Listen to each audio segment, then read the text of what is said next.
Amen. Voilà, alors j'ai sur le cœur depuis tout un temps d'apporter un enseignement sur le parler en langue. Alors, je sais que c'est un sujet particulièrement, délicat, sujet à polémique. C'est vrai que le parler en langue, c'est un des thèmes les plus, contestés, un des thèmes les plus débattus, c'est un des thèmes les plus controversés mais j'avais vraiment à cœur d'en parler ce soir. Alors, bien sûr, je vais essayer pendant ces plus ou moins 2 heures, mais j'aimerais dans ces 2 heures, mettre aussi un temps de questions, questions-réponses, de réflexion peut-être, parce que je pense que c'est aussi important de pouvoir, peut-être répondre à certaines, interrogations. Alors je ne vous dis pas que ce qui va être dit ce soir, c'est pas ma vérité, hein. Je suis loin d'avoir, tout saisi et tout compris sur ce que j'ai parlé dans langue, mais mon objectif, c'est qu'on puisse se rapprocher le plus possible de ce que dit la parole de Dieu. Amen. Donc ayez pitié de moi. Comme je l'ai dit, je n'ai pas la vérité absolue. Non, mais c'est important de le dire parce que parfois, les gens, ils arrivent avec des certitudes en disant: «Écoutez, j'ai raison dans tout». Et moi, je préfère, dire les choses que voilà, je me dis: «Seigneur, c'est toi qui es maître, moi je me soumets à ta parole». Alors, pourquoi parler justement de ce sujet? Eh bien, j'ai envie de dire pour la simple et bonne raison que, justement, en tant que pasteur, en tant que dirigeant de cette assemblée, mon objectif, en accord d'ailleurs avec la vision que le Seigneur m'a donnée au début de l'année 25, de 2025, eh bien, de pouvoir développer de plus en plus cette pratique dans l'église locale. Amen. Et je pense que c'est important parce que c'est vrai qu'aujourd'hui, comme c'est un sujet très contesté, controversé, hein, eh bien, beaucoup malheureusement d'assemblées ont fermé, je dirais, les vannes concernant le parler en langue. Mais je pense qu'au contraire, nous avons toujours besoin de revenir à ce que la parole de Dieu dit, hein. Et c'est la raison pour laquelle j'avais vraiment à cœur, de parler de ce sujet parce que comme nous allons le voir, je pense qu'il est très important de pouvoir développer cette pratique, non seulement pour notre édification personnelle, mais aussi pour l'avancement et le développement de l'Église locale. Amen. Bien sûr, je vais y revenir, en détail, dans cet enseignement un peu plus loin, mais j'aimerais ce soir commencer et que nous puissions ensemble nous arrêter tout d'abord sur la raison pourquoi Dieu a instauré le parler en langue. Pourquoi Dieu a instauré finalement le fait qu'on puisse parler dans une langue, différente, une langue, hem, surnaturelle, hein? Eh bien, le parler en langue, c'est un langage spirituel. C'est un langage spirituel. Cela signifie qu'il est d'origine divine. C'est Dieu qui est l'instigateur, c'est Dieu qui a créé ce parler en langue et il l'a créé comme, je dirais, une f un outil divin, si je peux m'exprimer comme ça. C'est un outil divin vraiment spécifiquement conçu par Dieu. Amen.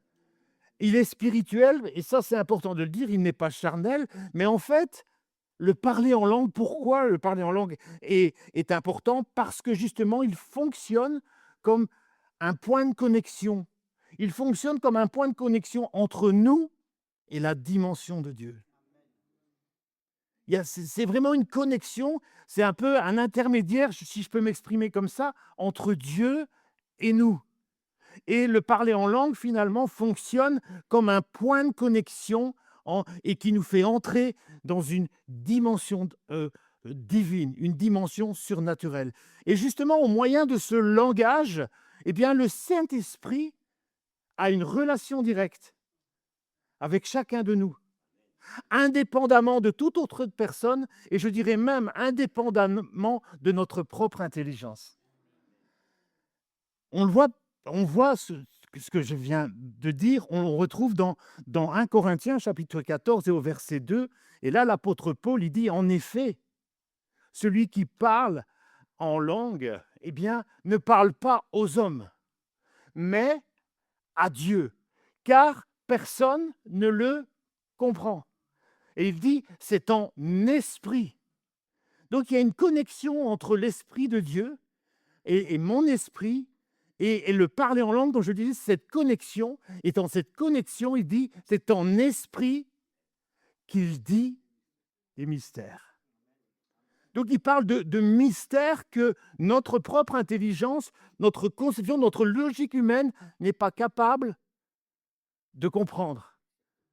Mais c'est clairement vraiment une connexion. Donc quand c'est en esprit qu'il dit des mystères. Et une des raisons aussi pour lesquelles Dieu a mis en place le parler en langue, c'est afin justement que les êtres humains, vous et moi, nous ne soyons pas capables de comprendre les réalités divines avec notre intelligence.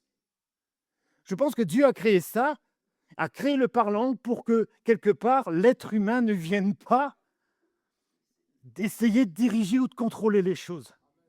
Parce que par nature, et on le voit dans les différents réveils, chaque fois que l'être humain a voulu contrôler les choses, eh bien les choses se sont éteintes. Et Dieu a créé finalement le parler en langue pour que les êtres humains, justement, ne soient pas capables de comprendre les réalités divines, et j'insiste, avec leur propre intelligence, avec leur logique humaine, non seulement de les comprendre, mais comme je le disais, surtout de vouloir les contrôler et de vouloir les diriger. Amen. Sinon, imaginez, je me disais en préparant ce cours, enfin cet enseignement, je me disais, imaginez-vous qu'on serait à même de comprendre les réalités divines avec notre intelligence humaine. Imaginez-vous le nombre inimaginable de doctrines qui auraient vu le jour. On en a déjà assez avec les istes. Non, mais c'est vrai, on en a déjà assez avec les istes, les pentecôtistes, les baptistes, etc. Donc, si on en rajoute en plus, c'est pas évident. Donc, le parler en langue, c'est un langage céleste qui a pour vocation d'ouvrir sur notre vie des possibilités au-delà du monde physique. Rappelez-vous dimanche quand j'ai parlé que c'est l'invisible qui gouverne le visible. Donc, c'est vraiment, j'insiste beaucoup, c'est un langage spirituel.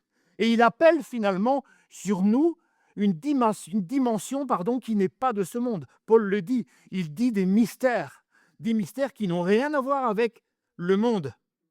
Mais ce sont des choses qui viennent du monde invisible de Dieu.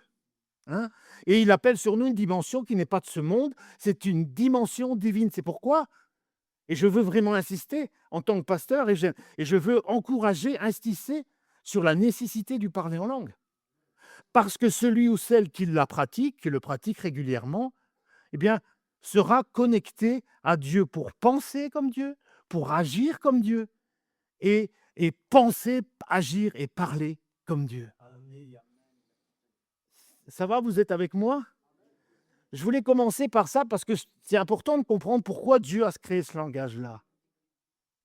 Et ça, c'est essentiel. Amen. Alors maintenant, on va entrer pleinement dans le vif du sujet. Ça va, on y va, on est parti? Go. Nous allons voir ensemble qu'il y a différentes manifestations surnaturelles des langues. Ah, eh bien oui. Il y a différentes manifestations surnaturelles des langues et la Bible mentionne, on va le lire ensemble dans 1 Corinthiens chapitre 12 et au verset, vous voyez? Au verset 28, il dit « Et Dieu a établi dans l'Église des apôtres, deuxièmement des prophètes, troisièmement des docteurs, ensuite ceux qui ont le don des miracles, ceux qui ont le don de guérir, le don de secourir, de gouverner. » Et je vous ai mis ce verset-là parce que Paul parle ici de diversité de langues. Vous voyez, il parle ici d'une diversité. Donc, qui dit diversité, ça veut dire qu'il y a un panel. Il y a un panel de langues différentes et qui ont des objectifs et des buts différents. Et ça, on va les voir ensemble. On va les voir ensemble. Le mot diversité évoque ici qu'il y a des langues différentes et cela indique par là qu'il y a différentes manifestations des langues. Ça veut dire qu'il y a une variété d'usages de ces langues. D'accord? Et une des raisons pour laquelle tant de chrétiens, et c'est pour ça que je pense qu'il y a une telle confusion aujourd'hui dans le monde chrétien concernant les langues, c'est parce que je pense qu'on les a cantonnées à une ou 2 fonctions. Comme si que le parler en langue, c'était uniquement pour les gens qui étaient baptisés du Saint-Esprit. Le signe, c'est le parler en langue, ils parlent en langue. Et puis, le deuxième, c'était dans le cadre des dons spirituels, comme si c'était tout. Point. Comme si ça se cantonnait aux conséquences du baptême du Saint-Esprit ou les dons spirituels repris dans 1 Corinthiens 12. Stop. Mais on va voir ensemble que, en analysant ce que la parole de Dieu dit, eh bien, on va voir ensemble que dans le domaine des langues, ce n'est pas une qu'il y en a une diversité. Mais là où je voudrais insister, et je vais le rappeler plusieurs fois dans cette étude, une chose très, très importante, c'est que tout ce que nous allons voir dans le domaine des langues, ce n'est pas une technique pour toucher le cœur de Dieu. Et je vais le rappeler plusieurs fois. On va voir que le parler en langue, ça doit être conduit et dirigé par l'Esprit. Les moments que nous avons, que ce soit dans le chant en langue, dans le parler en langue, dans l'Église, il faut que ce soit dirigé par l'Esprit. Sinon, ça peut devenir une technique. Il y a des gens, ils parlent en langue, j'y reviendrai après, ils parlent en langue, mais ça ne change rien en eux. Et ils parlent en langue, mais je veux dire, ils ne sont pas connectés à Dieu. C'est devenu qu'ils ont créé une forme de doctrine, comme s'il fallait tout le temps parler en langue. Mais non, ce n'est pas une technique. Le parler en langue, comme je l'ai dit, ça nous connecte au monde de Dieu. D'accord ? On est avec moi, parce que ce n'est pas une technique pour toucher, sinon, c'est là que malheureusement, comme on en a fait des techniques, comme on a fait une technique des dons des langues, du parler en langue, finalement, qu'est-ce que ça a engendré? Des abus et des excès. Et finalement, vous savez comme moi, quand il y a un abus, un excès, qu'est-ce qu'on fait? Eh bien, on arrête de le pratiquer. On le freine ou on l'éteint. Et ça, c'est pas juste. C'est pas juste parce qu'alors finalement, on s'éloigne finalement de la pensée de Dieu. On s'éloigne finalement de ce que Dieu désire. Et je pense que non, au contraire, parler en langue, c'est une connexion de mon esprit avec l'Esprit de Dieu. Et il me conduit dans une dimension surnaturelle en fonction des circonstances et en fonction des moments. C'est pour ça que c'est important d'être conduit par l'Esprit. Parce que c'est l'Esprit qui va me conduire, et on va le voir après, il va me conduire de pratiquer diverses langues dans différentes circonstances et dans différents moments. Mais ce n'est pas une technique parce que je viens à l'église le dimanche, on a chanté 2 chants et puis on parle en langue et on parle en langue et on parle en langue. Si le parler en langue change quelque chose en moi, OK. Mais si je parle en langue pour parler en langue, ça ne change rien en moi, il faut arrêter. Alors, lorsque Paul mentionne une diversité de langues, de quelle langue parle-t-il? Il parle, on va le voir ensemble, tout ce que je vais citer un petit peu les différents types de langues qu'on va étudier ce soir. Il y a les langues pour notre édification personnelle. On va voir que le parler en langue, c'est quelque chose qui est très important pour notre édification personnelle. Puis, bien sûr, il y a les langues aussi dans le cadre des dons spirituels. C'est différent. C'est différent. Puis il y a les langues dans le cadre de la prière et de l'intercession. On prie dans l'esprit, on prie en langue.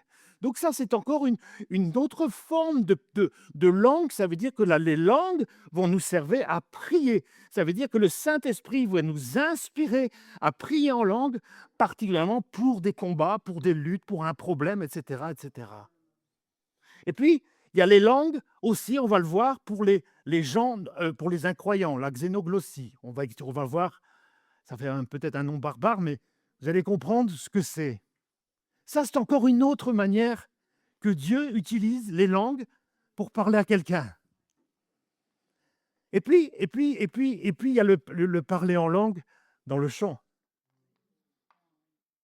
C'est biblique, on va le voir ensemble. Parce que justement, sur le sujet du chant en langue, là aussi, ça crée tellement de polémiques. Dans les églises, ah non, on ne chante pas en langue. Pourtant, c'est biblique, 1 Corinthiens 14, 15. Mais là encore, on va voir que on ne fait pas ces choses n'importe comment. On le fait toujours conduit par l'Esprit. D'accord? Et puis, bien sûr, je vais m'arrêter sur chacun de ces points, mais déjà, ici, on peut constater, au travers de ce que je viens de dire, qu'on voit déjà qu'il y a une diversité. On n'est plus cantonné au parler en langue, baptême du Saint-Esprit, ni parler en langue dans le domaine des dons spirituels. On voit qu'il y a une diversité. C'est ce que Paul parle ici. Il parle d'une diversité de langues. Alors, comme je le dis, je vais encore le rappeler, il faut être impérativement dirigé par l'Esprit. Ce n'est pas une technique. On ne force pas le Saint-Esprit. On ne le force pas, parce que si on force l'Esprit, qu'est-ce qui se passe? On l'attriste. Et si on l'attriste, on en arrive à l'éteindre. Voilà. Et je crois que c'est comme je l'ai dit, je le redis, c'est pas une technique humaine, sinon ça conduit à toutes sortes de débordements. Mais c'est pas le cas. L'objectif, c'est qu'on va le voir après, il faut que les choses se fassent dans l'ordre. Amen. Alors, le premier point, on va parler des langues pour l'édification personnelle. On va prendre un passage dans le verset 4, 1 Corinthiens 14, verset 4. Vous voyez, Paul ici, il dit: celui qui parle en langue s'édifie lui-même. Celui qui parle en langue, celui qui prophétise édifie l'Église. Déjà, ce verset, moi, j'ai préparé ça pendant plusieurs semaines et je me suis rendu compte que 1 Corinthiens 14, c'est un chapitre très particulier parce que Paul parle de ses propres expériences avec le parler en langue, mais en même temps, il associe ça avec les dons spirituels, avec la manière dont les dons spirituels doivent être gérés dans l'Église. Mais en même temps, il parle de l'importance d'avoir aussi, comment dirais-je, un parler en langue pour s'édifier. Et c'est là que souvent, et c'est là que ça a créé tellement de confusion, c'est que Paul, en fait, et je pense qu'il a voulu condenser ses lettres aussi, parce que sinon, l'Église de Corinthe, c'était des fameux numéros, hein, mais c'était vraiment des cas. Hein.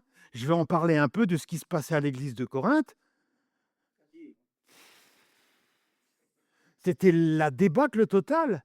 Et je pense que Paul, il aurait pu écrire 50 chapitres, vous imaginez la Bible qu'on aurait, mais je pense qu'il a voulu condenser aussi les choses qu'il avait à dire à l'église de Corinthe. Et c'est là souvent que c'est difficile de trouver le juste, comment dirais-je, la juste pensée de Dieu dans tout ça. Vous voyez? Et c'est là, et en préparant ça, je me suis dit: ouh là là, oui, là, il est en train de parler dans le cadre de ceci. Ah, il parle dans le contexte de ça. Ah, il parle dans le contexte de ça. Et ça, c'est important de toujours mettre les choses dans le contexte. Ça va? Vous êtes toujours avec moi? Alors ici, il parle de celui qui parle en langue s'édifie. Alors ce qui est intéressant, c'est que le mot édifier ici, qui est traduit ça veut dire fortifier, ça veut dire renforcer. C'est un peu l'idée comme si on recharge une batterie qui est à plat.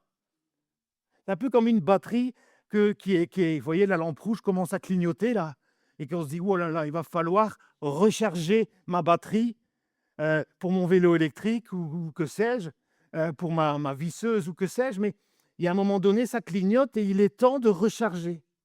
Et l'idée d'édifier ici, ça veut dire, en fait, quand Paul dit celui qui parle en pan, il se recharge spirituellement lui-même. Ça veut dire que dans sa connexion avec l'esprit, eh bien, il retrouve des forces, il se fortifie, il recharge finalement tout son être pour avancer, pour marcher dans la vie chrétienne. C'est ça qu'il dit ici. Ce type de parler en langue m'amène à un renforcement intérieur. Parce que le but de parler en langue dans ce cadre-ci, c'est de fortifier l'homme intérieur. C'est de fortifier l'homme intérieur. C'est recharger, on retrouve une vitalité. Amen. C'est ça ici que Paul est en train de dire. Ça veut dire qu'il construit, ça veut dire que ça construit et ça consolide ma vie spirituelle parce que justement, je me connecte au monde spirituel. C'est ça que ça veut dire. Vous voyez, pour revenir à ce verset-là, dans la première partie, il parle de l'édification personnelle et dans la seconde partie, il parle pour l'utilité commune. Ça, vous voyez un peu l'ambiguïté? Vous voyez que parfois c'est difficile. Il parle, celui qui prophétise édifie l'Église. Donc il parle là, dans le cadre des dons spirituels, pour l'utilité commune. Mais juste avant, il parle de s'édifier soi-même. Vous voyez un petit peu, parfois, ce n'est pas toujours facile. Parce que je me connecte au monde spirituel et c'est important. C'est extrêmement important de se connecter à ce type de langue parce qu'aujourd'hui, Dieu désire plus que jamais des chrétiens et des chrétiennes forts. Il désire des chrétiens enracinés. Il désire des hommes et des femmes qui sont capables d'impacter leur environnement. Mais pour ça, j'ai besoin d'être rechargé. J'ai besoin de retrouver une vitalité spirituelle. J'ai besoin d'être fort. J'ai besoin d'être enraciné en lui, en Jésus-Christ. Amen. Donc, vous voyez combien c'est important de pouvoir le parler en langue dans le domaine pour soi-même, c'est tellement important. Et Paul en était tellement conscient, il était tellement conscient de l'importance du parler en langue qu'il va dire dans ce même chapitre au verset 18, il dit, il n'est pas en train de dire, écoutez les gars, moi je suis meilleur que vous, c'est pas ça, mais il est en train de leur dire l'importance de parler en langue. Il dit, je rends grâce à Dieu de ce que je parle en langue plus que vous tous. Alors, comment on peut interpréter ce verset-là? J'ai envie de dire que pour Paul, le parler en langue, ça faisait partie de sa vie. C'était quelque chose de tous les jours. Quand on lit, par exemple, dans 2 Corinthiens 11 et qu'on voit, on voit quand il explique un petit peu tout son CV au travers ses différents voyages, il fallait que les batteries soient chargées, hein. Il fallait qu'il soit enraciné en Jésus-Christ, hein. Il fallait qu'il soit solide, il fallait qu'il soit fort. Mais comment a-t-il pu tenir, Paul? Mais parce que c'était un homme qui, tous les jours, je ne sais pas combien d'heures par jour, mais c'est un homme qui était connecté au monde spirituel. Et c'était au travers du parler en langue qu'il, non seulement il recevait des mystères de la part du Saint-Esprit, il recevait des instructions spirituelles de la part de Dieu dans le parler en langue. Ça va? Et je pense que plus vous parlez en langue, plus ça va me rendre fort. Plus ça vous rendra forte. Et face au monde qui nous entoure, et comme je le dis, l'apôtre en était pleinement conscient. Il le faisait vraiment dans tous ses voyages, dans tous ses moments avec Dieu. Je suis convaincu qu'il passait du temps et du temps à parler en langue pour chercher la connexion avec le Saint-Esprit. Amen. Donc, vous voyez combien c'est important. Plus vous vous édifiez, écoutez bien, plus vous vous édifiez, plus vous devenez sensible à la voix douce et légère du Saint-Esprit. Je crois que plusieurs ici, on peut en parler par expérience. Plus je développe à parler en langue dans ma relation avec Dieu, dans mon culte personnel, je commence à louer Dieu, je l'adore, etc. J'entre dans l'intimité et puis le Saint-Esprit me conduit, j'insiste, le Saint-Esprit commence à me conduire à parler dans des langues nouvelles et je commence à m'édifier. Et je commence à être fort, je commence à me sentir affermi, je commence à me sentir waouh, Seigneur, merci parce que mes batteries sont rechargées. Amen. Et ça, c'est quelque chose de très important. Paul, vraiment, je reviens au verset de 14,2, il dit, Paul montre ici que le contenu des paroles, c'est un mystère. Il le dit bien, il dit des mystères. Il montre finalement que le contenu des paroles est un mystère dans ce sens que ni celui ou celle qui parle, ni celui ou celle qui écoute ne comprend pas. Quelqu'un qui dit des mystères, comprend pas avec son intelligence. Et c'est une incompréhension qui crée justement l'atmosphère de mystère. Ça va? Ça signifie que nous sommes élevés hors des limitations de notre intelligence. L'esprit nous saisit et nous nous exprimons sur un plan plus élevé, avec une plus profonde communion avec Dieu. Ça va? Donc en résumé, sur ce point, parler en langue nous permet de passer outre les limitations de notre intelligence. Notre esprit est transporté sur un plan plus élevé. Et je dirais même plus, ça c'est mon avis personnel, c'est moi qui dis ça. Je dis plus vous pratiquez le parler en langue, plus ça libérera justement la prophétie, plus ça libérera la parole de sagesse, plus ça libérera la parole de connaissance. Plus on développe les choses de l'esprit, mais plus, eh bien, on pratique les choses de l'esprit.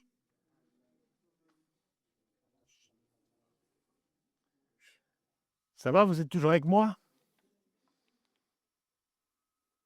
Alors, je vous dis, hein, c'est en 2 heures, je ne peux pas m'étendre sur les sujets pendant une demi-heure, mais est-ce que par rapport à l'édification personnelle, est-ce que c'est plus ou moins clair? Oui. Alors maintenant, on va plus loin. Ici, on en vient justement dans des langues, mais ici, on ne parle plus pour l'édification personnelle, on parle dans le domaine de l'utilité commune. On ne parle plus de nous-mêmes, on parle des autres. On parle de l'assemblée. C'est des langues dans le domaine. Alors, comme je disais, ici, on n'est plus dans le cadre de l'édification personnelle, mais dans le cadre communautaire. Ici, on parle d'un parler en langue comme un don spirituel.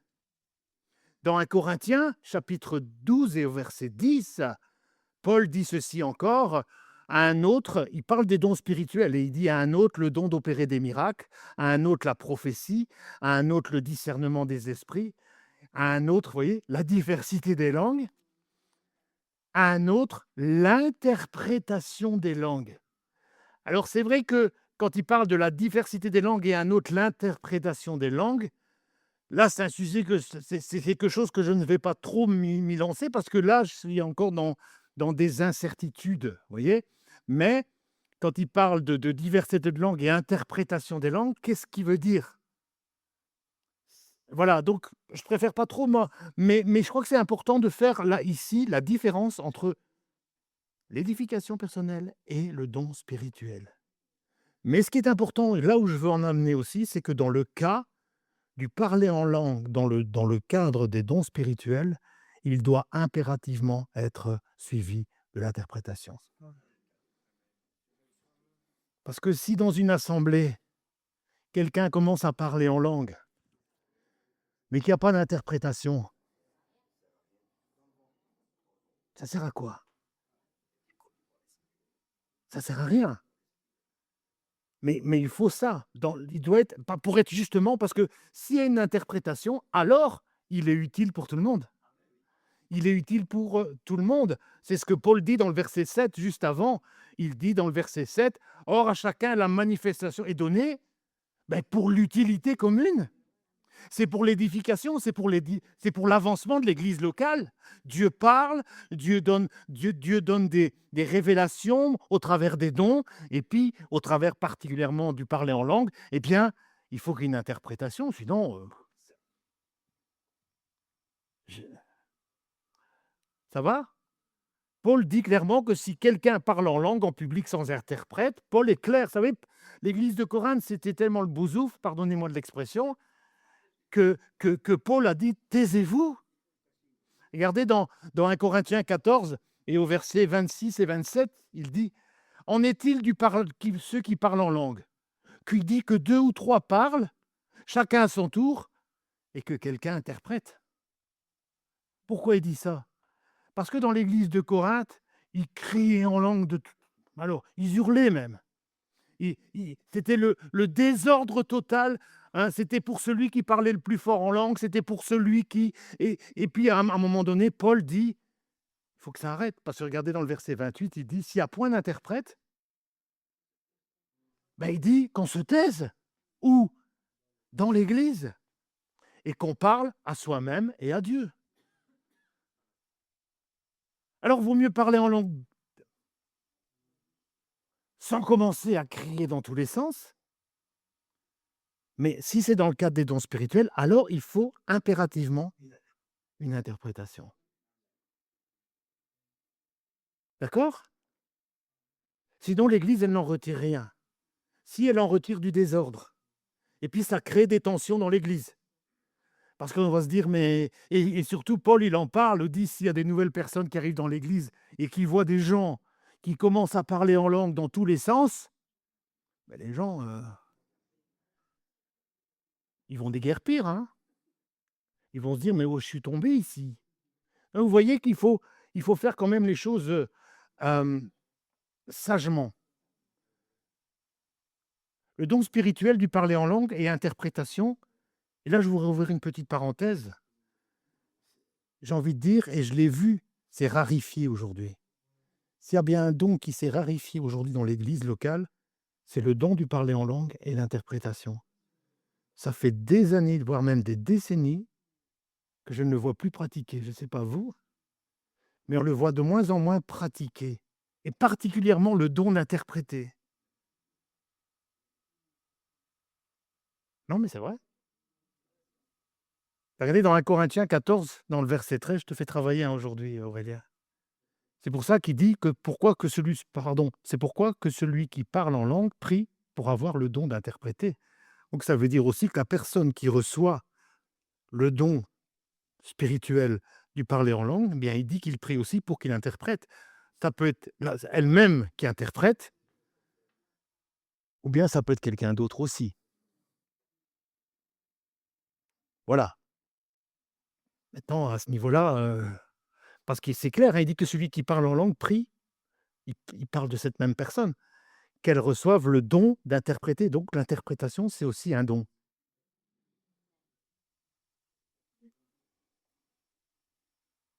Alors de nouveau, j'aimerais insister beaucoup sur la nécessité d'aspirer au don spirituel. Et il faut accentuer ça dans l'Église. Il faut que les dons spirituels il faut qu'ils retrouvent leur liberté. Il faut qu'ils retrouvent je il faut que j'ai envie de dire, le Saint-Esprit, il faut qu'il puisse de nouveau pratiquer son ministère dans l'Église. Alléluia, alléluia. Alors ce verbe, justement, quand il dit «aspirer», quand on aspirer, ça veut dire quoi? Hein, dans 1 Corinthiens 14:1, il le dit, je ne l'ai pas mis, hein, mais il dit d'ailleurs, je peux vous le lire d'ailleurs, j'ai ma Bible ici: «Recherchez l'amour, aspirez aussi aux dons spirituels, mais surtout à celui de la prophétie». Pourquoi il dit ça?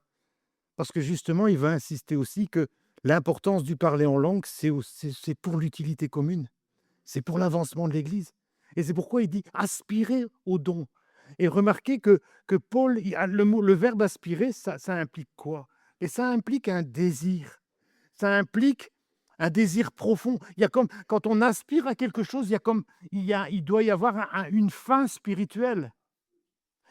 Ça doit brûler. Et Paul, remarquez qu'il conjugue ce verbe à l'impératif. Il dit pas: «Écoutez, j'aimerais vous demander d'aspirer». Non, non, il dit: «Aspirez». Donc clairement, c'est pas une option, mais c'est un commandement. Je pense que de l'église locale, nous ici, en tant qu'église locale, nous devons, dans nos prières, aspirer aux dons les meilleurs, aspirer aux dons, parce que j'ai tellement envie que le Saint-Esprit parle à telle ou telle personne, qu'il puisse révéler des choses qui sont cachées, des choses, hein, que vraiment les dons spirituels, et dans les dons, il y a le don des miracles, de voir des gens qui viennent et qui soient guéris, qui soient touchés. Que Dieu puisse révéler des choses cachées.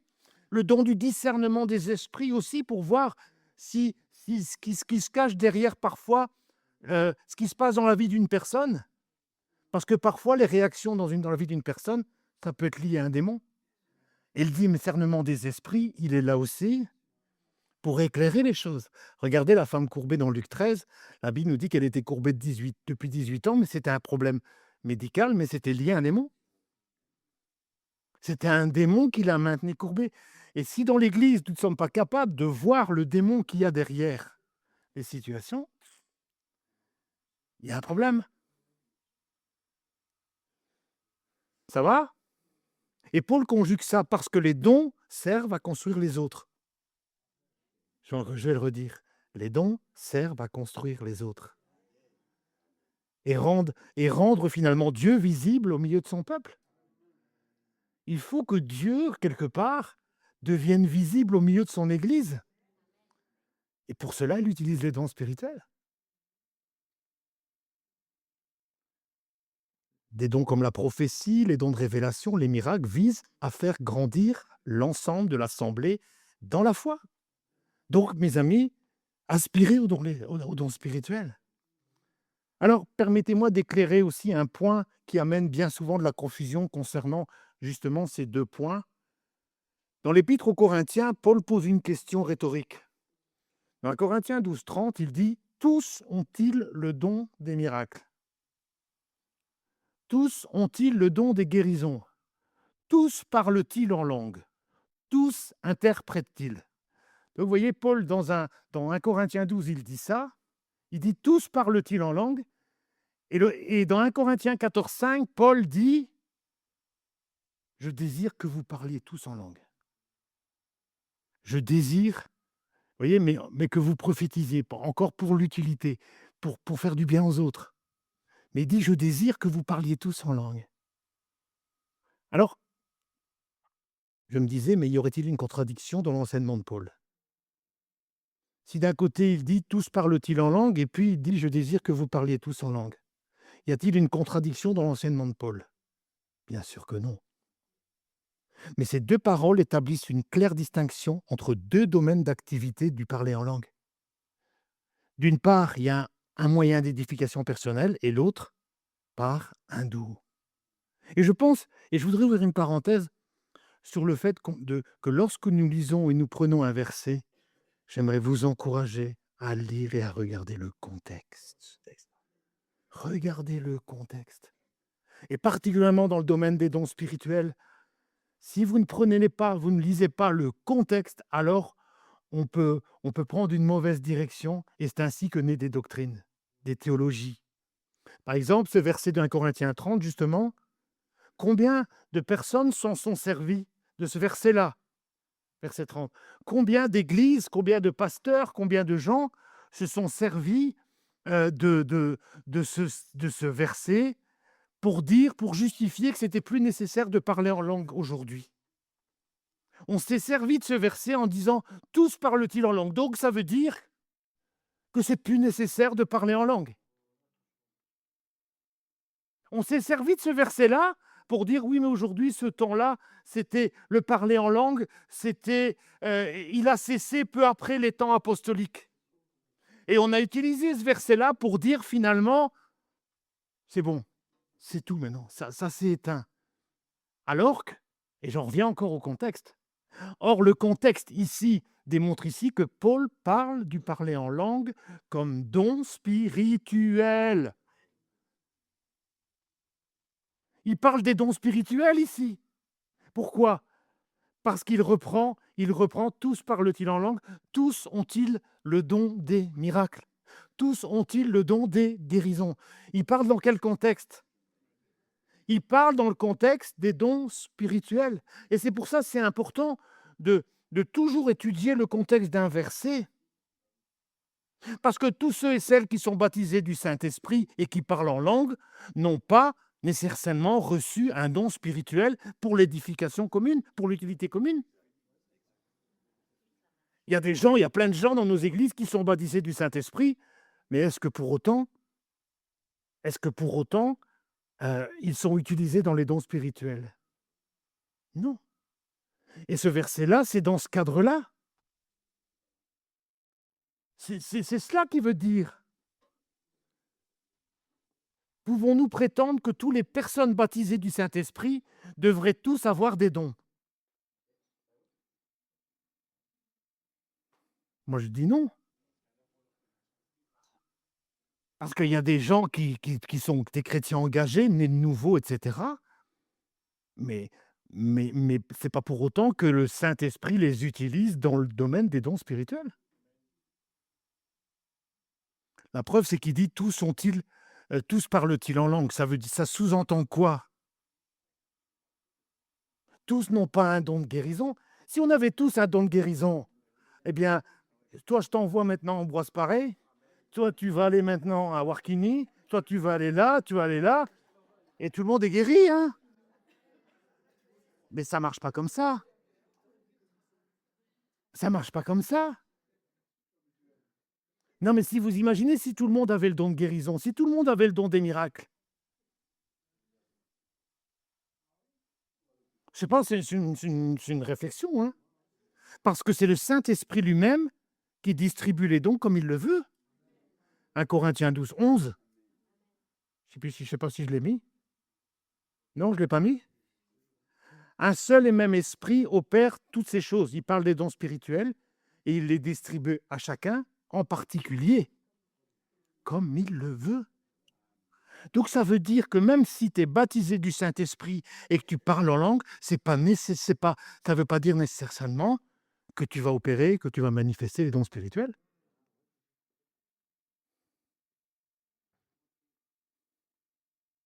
C'est pour ça qu'il dit: «Tous parlent-ils en tous ont-ils le» mais non, tout le monde n'a pas. Alors, ma deuxième réflexion par rapport à ce verset-là, quand il dit: «Paul», c'est pourquoi Paul souhaite-t-il que tous parlent en langue? La réponse, je crois, est que le don des langues n'est pas donné à tous, mais qu'il est différent des langues, signes et moyens d'édification personnelle. Paul désire que chacun parle en langue. Son désir, c'est normal qu'il aspirait à ce que les chrétiens de Corinthe, comme il désire que nous parlions tous en langue, j'en ai parlé tantôt. Ça construit, ça édifie, ça nous fortifie, ça nous encourage, etc. Bien sûr que Paul désire que nous parlions tous en langue, mais c'est le Saint-Esprit qui donne les dons à qui il veut. Ça va, vous me suivez toujours? J'essaie, hein, voilà. En résumé, ceux et celles qui sont baptisés du Saint-Esprit ont fait l'expérience des signes des langues, on est d'accord? Et pour la plupart, réalisent leur utilité par l'édification personnelle, mais tous n'ont pas le don des langues pour l'utilité commune dans l'assemblée. Moi, je pense comme ça, je vous dis en toute humilité, je ne prétends pas, avoir raison total mais moi, c'est ce que je pense quand je lis ces versets. Parce qu'à partir du moment où on dit: «Tous parlent-ils en langue, tous ont-ils ça», ça sous-entend que non. Je sais pas vous, mais ça sous-entend si c'est quelque chose qui est en forme de question, ça sous-entend qu'il y a une, tous font-ils ça? Vous comprenez ma pensée? Bah oui.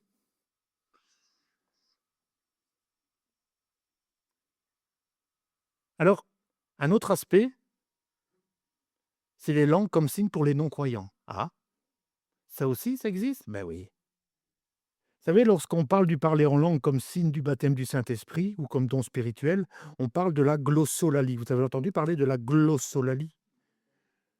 D'accord? Glosso, c'est la langue.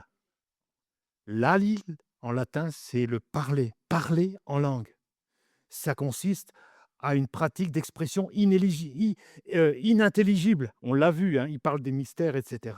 C'est-à-dire qu'on ne comprend pas les mots qu'on exprime, d'accord? C'est ce qu'on appelle la glossolalie. C'est le parler en langue. On parle dans un langage spirituel. C'est quelque chose que notre intelligence n'est pas capable de capter, d'accord?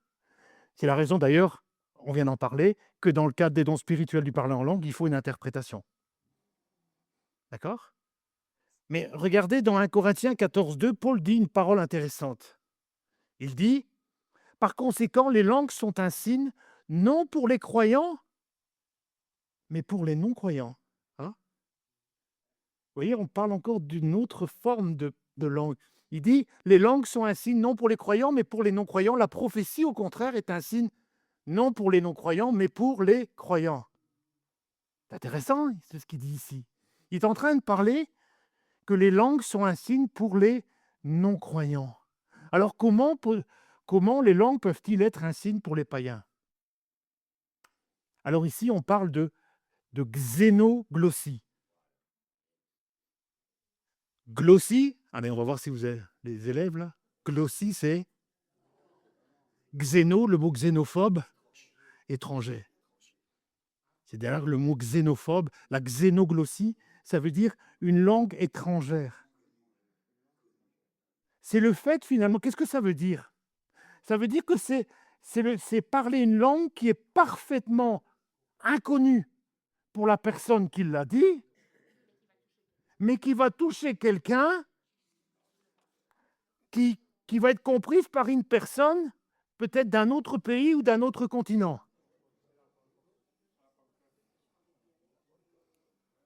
On va lire ensemble un passage dans Acte 2.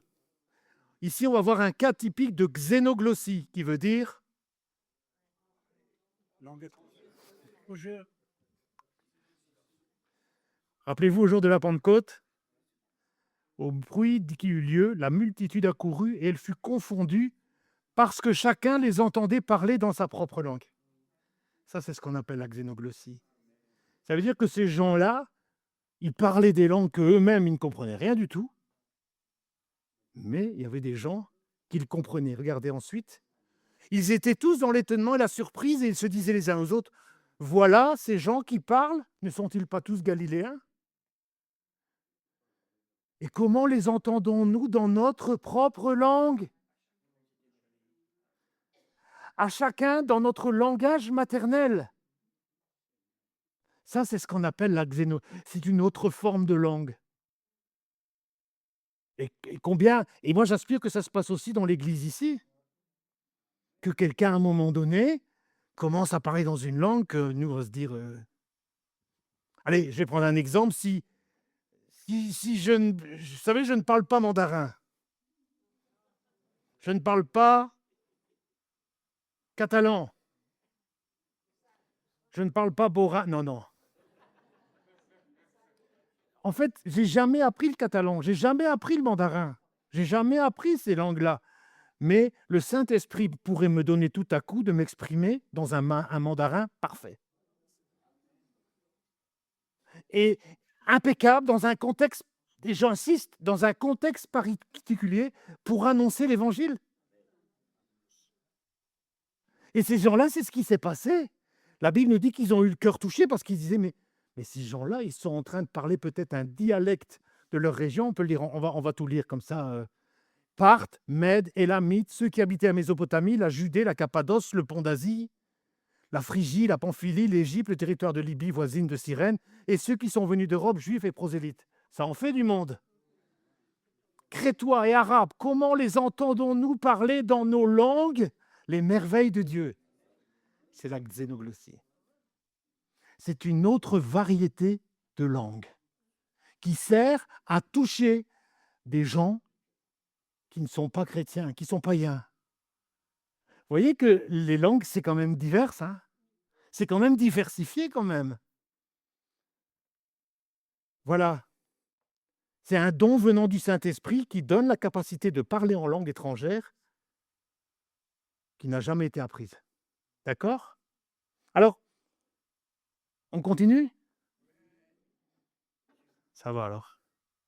Maintenant, on va encore parler d'une autre forme de langue. C'est la prière en langue. La prière en langue. La prière en langue. On va lire ensemble 1 Corinthiens 14, 14 et 15. Le 14 avant, si tu veux bien. Non, c'était 14 et 15. Et puis après, il y a 16 et 17. C'est pas grave, je vais vous le dire. Donc, qu'elle le retrouve. Paul disait ceci: car si je prie en langue, mon esprit est en prière, mais mon intelligence, ah ben voilà, demeure stérile. Verset 15. Que faire donc? Je prierai par l'esprit, mais je prierai aussi avec mon intelligence. Je chanterai, après je vais m'en servir pour le point suivant, mais je chanterai par l'esprit, mais je chanterai aussi avec mon intelligence. Paul ici dit si je prie en langue. Ah, c'est intéressant d'entendre ça. Et ici, Paul, on voit qu'il distingue quand même deux dimensions. Il y a la dimension spirituelle et je dirais la dimension humaine, si je peux m'exprimer comme ça. Lorsqu'il dit je prierai par mon esprit, ça signifie qu'il prie sous l'inspiration du Saint-Esprit. Il prie sous l'inspiration du Saint-Esprit. Il prie dans une dimension où il ne comprend pas ce qu'il dit avec son intellect. Parce qu'il dit, quand je prie en esprit, il dit, mon intelligence, elle est en stand-by. Mais il parle de prière. Il dit quand je prie. Donc vous voyez là aussi, et je veux revenir là-dessus aussi, c'est que je ne prie pas en esprit pour prier en esprit, c'est quand le Saint-Esprit m'amène à un moment donné à prier en esprit. Il y a parfois dans des domaines, il y a parfois on est dans Romains 8, il en parle, mais il dit voilà, le Saint-Esprit nous aide dans nos faiblesses. Quand on ne sait plus, etc., bien le Saint-Esprit prend le relais. Parfois, dans un contexte, dans une situation difficile, avec notre intelligence, on n'est plus capable de pouvoir diriger notre prière. Mais le Saint-Esprit nous... Alors, on commence à prier dans l'Esprit, et là, comme mon intelligence, elle se tait, j'ai envie de dire, et là, c'est le Saint-Esprit qui prend le relais. Et alors là, je suis connecté à l'Esprit, alors je suis convaincu que je prie dans la volonté de Dieu.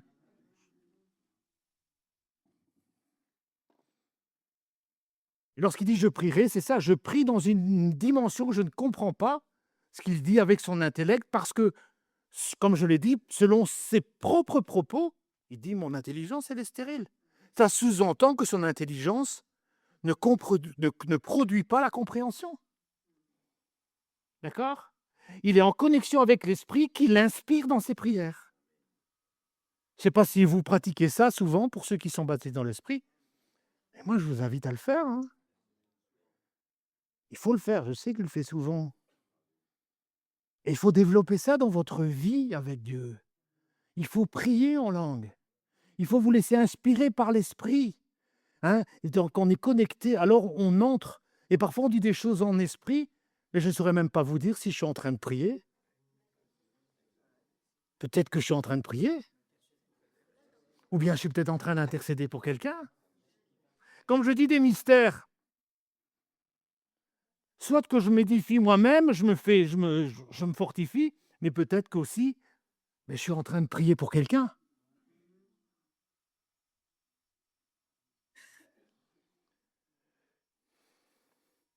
Mon esprit, Paul dit, mon esprit, il le dit, hein, mon esprit est en prière. Ceci dit, Paul montre que la compréhension est essentielle aussi pour édifier. Il déclare que la prière par l'esprit, c'est très bien. Et là, je voudrais insister aussi là-dessus. Mais prier avec notre intelligence, c'est bien aussi. C'est important. Quand on a des moments même de prière communautaire dans l'Église, je pense qu'il faut un juste équilibre. Il faut se laisser diriger par l'esprit. Parfois, on prie avec notre intelligence, etc. Et on prie, on intercède. Et puis, à un moment donné, je ne sais pas vous, mais moi, dans ma propre expérience, parfois, je prie dans ma langue maternelle, je prie en français. Et puis, à un moment donné, le Saint-Esprit me dit « Waouh, il faut aller plus... Maintenant, on va dans le domaine de l'esprit. » Et là, je ne sais absolument pas pourquoi je prie. J'en sais rien. Parce que mon intelligence est stérile, donc j'en sais rien. Mais je sais que Dieu entend. Je sais que Dieu comprend le langage que je suis en train d'exprimer. Il déclare que la prière par l'esprit, c'est très bien, j'insiste, mais la prière par l'intelligence, c'est très bien aussi. Justement, son objectif était la recherche d'un équilibre. Et un équilibre, ça préconise de la complémentarité. Il faut qu'on soit équilibré dans l'Église. Il faut que, je le disais tantôt, prier en langue, chanter en langue, tout ça, c'est pas une c'est pas une nouvelle technique à la mode. Je le fais quand le Saint-Esprit m'inspire à le faire. C'est pour ça que moi je suis, entre guillemets, contre. Ça veut dire qu'on puisse prier en langue toute la réunion. Ben non. Mais non. Pour moi, c'est pas nécessaire. Sauf si, bien sûr, le Saint-Esprit. Mais là, je ne sais pas aller voir dans la vie de chacun, si vous voir s'il est inspiré ou pas. Et je pense qu'il faut un juste équilibre. Et Paul, c'est ce qu'il dit. Il parle de prier par l'esprit, mais aussi de prier avec son intelligence. Vous voyez, Paul, de nouveau, parle d'une d'une dimension spirituelle, mais aussi d'une dimension rationnelle. Je l'ai encore dit dimanche passé, être chrétien, c'est avoir les pieds sur terre et les yeux au ciel. Il faut un juste équilibre, d'accord?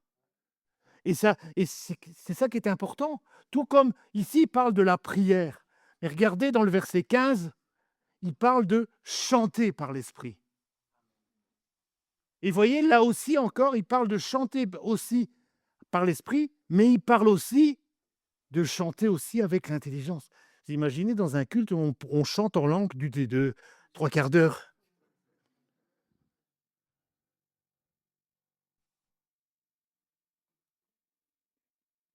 Paul de nouveau ici parle de 2 dimensions.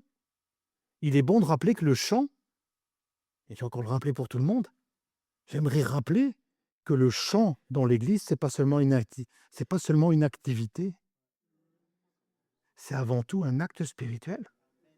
Parce s'il parle de chanter en esprit, ben, ça prouve bien que c'est un acte spirituel. C'est une arme. Alléluia. Le chant, c'est une arme. Relisez de Chroniques chapitre 20 avec le roi Josaphat. Le chant, qu'il soit en esprit ou avec notre intelligence, c'est une adoration, c'est une manifestation de la présence de Dieu. Amen. C'est pas un spectacle, mais justement, là encore, dans le domaine des chants, Paul nous invite aussi à avoir cet équilibre. Il nous invite aussi à pouvoir chanter avec notre intelligence, comme il nous invite aussi à chanter par l'esprit. Parce que c'est très bien de chanter avec sa bouche, on médite sur les paroles, pour que notre louange soit comme une confection de foi sincère, mais chanter par l'esprit, c'est aussi entrer dans une autre dimension. Ça va? C'est aligner notre cœur et notre voix sur la fréquence du ciel, pour libérer la présence de Dieu. Et c'est pour ça que moi j'aime dans les moments, que ce soit dans les temps de louange, moi j'aime que quand on commence, enfin que ça se passe quand on chante, dans notre langue maternelle et puis à un moment dans le culte, eh bien l'église se met. Beaucoup sont rétractés. Dès qu'on chante en langue, il y a des gens qui n'aiment pas ça. Bah, alors ils s'opposent à la parole de Dieu. Alors ils s'opposent à la parole de Dieu. Parce que chanter en esprit, c'est important. Mais là encore, je pense que ça doit se faire. Il doit y avoir cette complémentarité entre les 2. C'est ça qui donne le bon ordre dans une église. Parce que sinon, si on chantait en langue, de 10 heures à 10h45, mais non, je ne suis pas occupé de dire que c'est pas possible, parce que c'est Saint-Esprit qui fait comme il veut. Ça veut dire que c'est possible aussi dans un temps particulier, dans des circonstances particulières que le Saint-Esprit conduise l'Église à chanter pendant plus longtemps que d'habitude en langue, en esprit en tout cas. Mais il ne faut pas qu'on en fasse une doctrine et c'est là que je ne suis pas en accord avec ça. C'est quand on fait une doctrine de certaines pratiques dans l'Église. Il faut qu'il y ait une complémentarité. Amen. Chanter par l'esprit, c'est comme je l'ai dit, c'est aligner notre cœur et notre voix sur la fréquence du ciel. Amen. On chante, en fait, sous l'inspiration du Saint-Esprit et on laisse le ciel parler au travers de nos chants. Amen. Et là encore, il est nécessaire que les chants soient inspirés du Saint-Esprit et moi, je suis anti technique de louange. Il n'y a pas de technique. Vous comprenez dans le sens que je dis technique? Mais il faut se laisser inspirer par l'Esprit. Il faut se laisser inspirer par le Saint-Esprit. Mais de grâce, ne fermons pas la porte au chant en langue, le chant en esprit. Mais au contraire, ça fait partie de ces diverses langues. Ça fait partie de ces choses-là qu'il faut les 2. Il faut alterner des moments d'adoration en langue, dans la liberté du Saint-Esprit, et également des moments de louange avec notre intelligence, par des paroles que notre intelligence connaît. Moi, je trouve que c'est bien comme ça. Mais j'en fais pas non plus une doctrine. Moi, j'essaie toujours de ne pas faire les choses d'une manière une doctrine. Bon, bah, ici, après, on va commencer tout un cycle d'enseignement pratique. Prochaine fois, je suis en train de travailler aussi sur la Sainte Seine, la Seine, parce qu'on la prend tellement d'une manière un peu alors que c'est un repas, hein. Mais j'aimerais parler et j'en parlerai la prochaine fois, j'ouvre une petite parenthèse, sur ce que ça veut dire prendre la Seine dignement et prendre la Seine indignement et les conséquences. Il faut en parler, il faut en parler. Enfin voilà, je ne vais pas m'éloigner de mon sujet, mais mais Paul encourage les 2 dimensions. Je l'ai mis dans le verset 16 et 17. Regardez un peu plus loin, il dit juste après ce verset-là, verset: «Autrement, si tu rends grâce par l'Esprit, comment celui qui est dans les rangs des simples auditeurs répondra-t-il Amen?» C'est clair, non? À ton action de grâce, puisqu'il ne sait pas ce que tu dis, tu rends, il est vrai, d'excellentes actions de grâce, ouais, mais l'autre? Moi, je pense que dans l'Église, on doit apprendre à se respecter les uns les autres aussi. C'est pour ça que moi, je je n'aime pas toutes sortes d'excentricités, j'ai envie de dire. Parce que un des fruits de l'esprit, c'est la maîtrise de soi. Dieu n'a pas besoin d'hystériques dans son Église. Il a besoin de gens qui savent se maîtriser. Parce que c'est un fruit de l'esprit, Galates 5:22. Alors Paul encourage, comme je l'ai dit, chanter avec l'intelligence, rendre grâce avec l'intelligence. Bien, ça permet aux autres de comprendre ce qu'on dit. Et je pense que parfois, au travers de ce qu'on dit, on se rend même parfois pas compte qu'on est en train d'encourager d'autres. Mais si je le dis en esprit, comme il dit, comment l'autre personne va dire amen?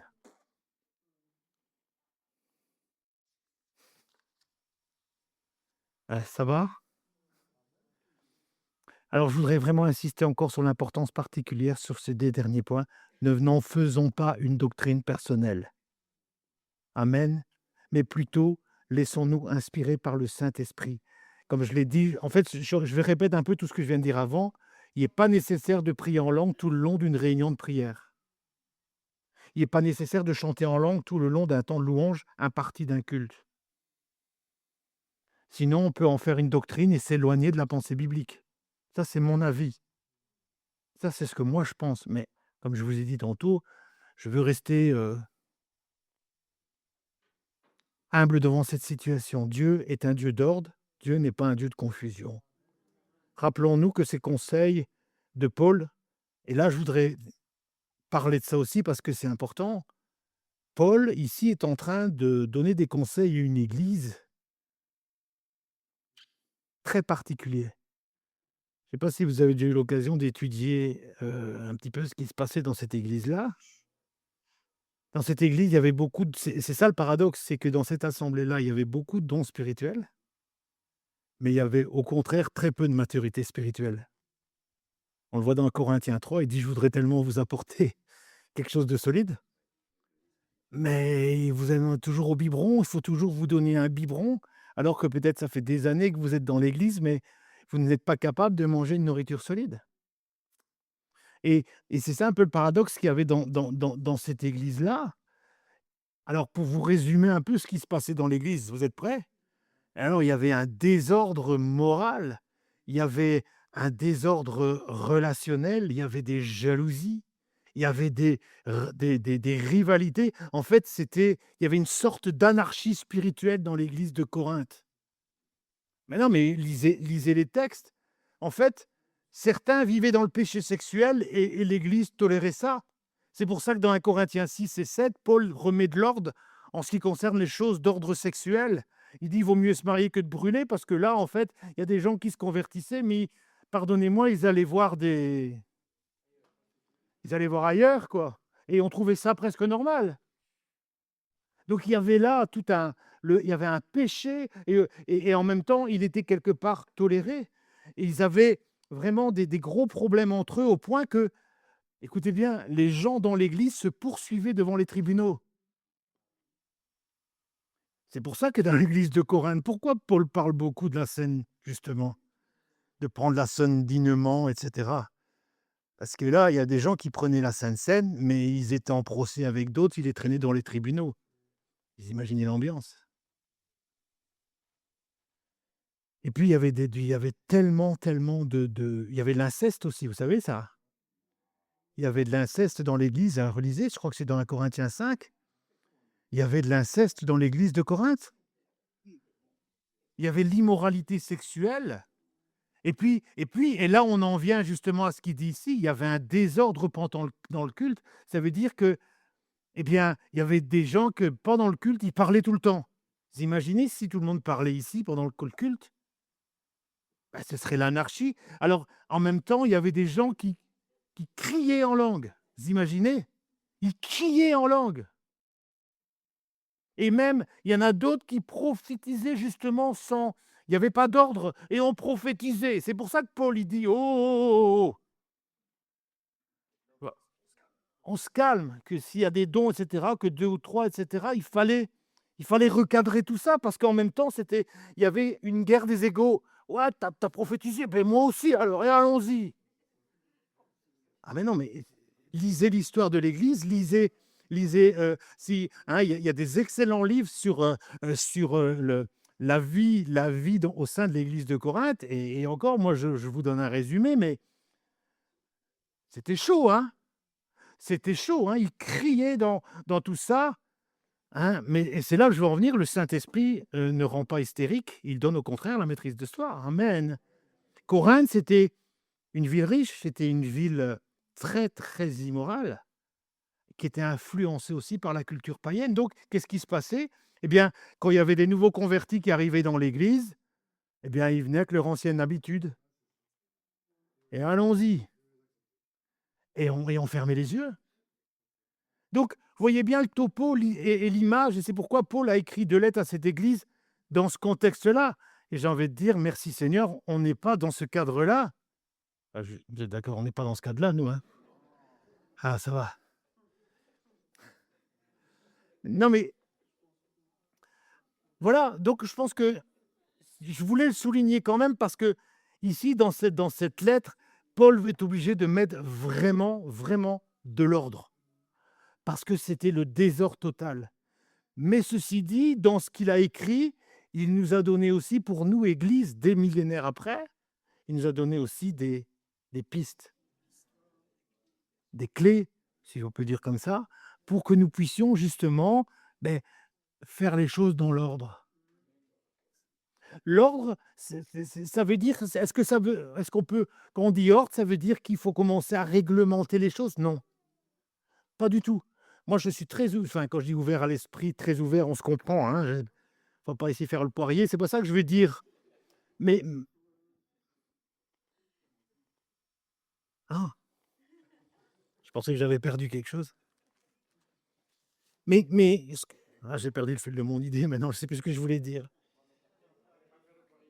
Pas faire le poirier, mais c'était une bêtise, mais voilà, j'aimerais rappeler quand même que Dieu, on va le dans 1 Corinthiens 14:40. Et ça, c'est quelque chose qu'il faut pratiquer et que tout se fasse avec bienséance, avec ordre. L'objectif de tout ce qui concerne les langues, ça doit se faire avec bienséance et avec ordre. Et c'est là toute la difficulté, j'ai envie de dire, parce que il faut faire les choses avec ordre, mais en même temps, il ne faut pas fermer la porte à l'esprit. Et c'est là qu'on a besoin d'exercer un bon discernement spirituel. Parce qu'il faut être capable de pouvoir discerner les temps où le Saint-Esprit nous conduit dans une autre dimension. Il faut que dans l'église locale, lorsque nous avons des temps et que le Saint-Esprit agit d'une manière très particulière, eh bien, il faut être capable de pouvoir discerner les choses pour que justement les choses se fassent avec ordre. Et c'est là je pense que c'est pas toujours et je pense que justement en tant que pasteur, faut travailler et continuer à demander au Saint-Esprit le Seigneur, le discernement spirituel. Je pense que c'est quelque chose, d'essentiel. Amen.